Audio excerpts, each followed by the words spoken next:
Good morning, student. Today I will start the next topic of 10th chapter of physical education, Newton's law of motion and their application in sports. सबसे पहले आप अपने attendance send करें. The three laws of motion were formed by Newton's. These are described below. Newton's का first law है law of inertia. ये गति का जो है आपका पहला नियम है. इस नियम के अनुसार एक स्थिर वस्तु तब तक स्थिर अवस्था में रहेगी और एक गतिशील वस्तु तब तक गतिशील अवस्था में रहेगी कि उसी गति तथा दिशा में रहेगी जब तक कि उस पर कोई एक्सटर्नल फोर्स नहीं लगाई जाती. स्पोर्ट्स के क्षेत्र में इस नियम के अनेक एग्जाम्पल हैं, जैसे रोइंग, स्टार्ट लेना, रोमन रिंग्स का स्टार्ट, स्प्रिंट्स रेसेस में स्टार्ट लेना, हैमर थ्रो का जो है स्टार्ट्स है, और रेसलिंग में अपोनेंट को ऊपर उठाना. सेकंड जो नियम है वो है लॉ ऑफ एक्सेलरेशन. ये गति का दूसरा नियम है. इस नियम के अनुसार किसी वस्तु के एक्सेलरेशन में परिवर्तन इसके द्वारा उत्पन्न शक्ति के जो है डायरेक्ट रूप से प्रोपोर्शनल यानी कि समानुपातिक या इसकी मास के विपरीत क्रम में जो है प्रोपोर्शनल होती है. यदि दो समान शक्तियां डिफरेंट मास वाली दो ऑब्जेक्ट्स पर लगाई जाती हैं तो जो कम मास वाली वस्तु है वो अधिक तीव्र गति से चलेगी.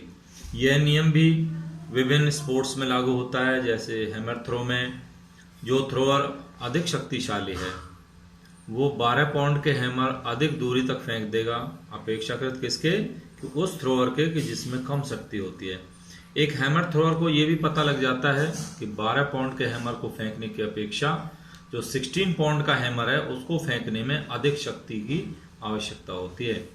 यदि एक बेसबॉल का खिलाड़ी बॉल को दुगनी शक्ति के साथ हिट करता है तो जिस दर पर वो बॉल को जो है एक्सेलरेट होगी वह भी दुगनी होगी. इस तरह हम फुटबॉल का भी दे सकते हैं. इसमें फुटबॉल के खिलाड़ी दूसरे खिलाड़ियों को धीमा कर सकते हैं, रोक सकते हैं, उनकी दिशा को उल्टा कर सकते हैं, और ये इस बात पर निर्भर करता है कि वो कितनी शक्ति किस दिशा में वो लगा सकते हैं. तीसरा जो नियम है वो है लॉ ऑफ रिएक्शन. ये गति का तीसरा नियम है. इस नियम के अनुसार प्रत्येक क्रिया की हमेशा बराबर और विपरीत प्रतिक्रिया होती है.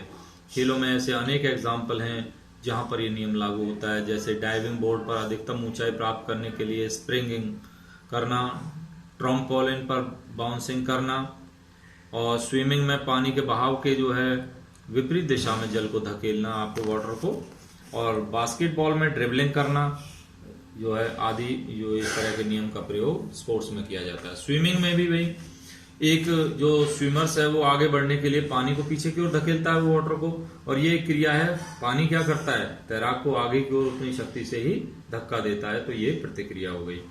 इसी तरह वॉकिंग के अंदर जब एक व्यक्ति पैदल चलता है तो वो अपने पैरों से जमीन पर पीछे की दिशा की ओर दबाव देता है और फिर जमीन क्या करती है, या कोई भी उसी शक्ति से आगे की ओर उसे पुश करती है. शूटिंग में दे सकते हैं आप. शूटिंग में जब बंदूक या पिस्टल से फायर करते हैं तो गोली आगे की दिशा में चलती है, जबकि उसी समय कोई भी पिस्टल है वो पीछे की ओर धक्का मारती है. ये उसकी प्रतिक्रिया होगी. बास्केटबॉल में ड्रिबलिंग करते हैं. जब एक बास्केटबॉल खिलाड़ी ड्रिबल करता है तो वह बॉल पर ऊपर से शक्ति लगाता है और बॉल फर्श से जो है शक्ति के साथ प्रहार करती है, तो ये क्रिया हो गई है इसकी. फिर बॉल फर्श पर उतनी ही शक्ति के साथ ऊपर आती है, ये उसकी रिएक्शन हो गई, प्रतिक्रिया हो गई.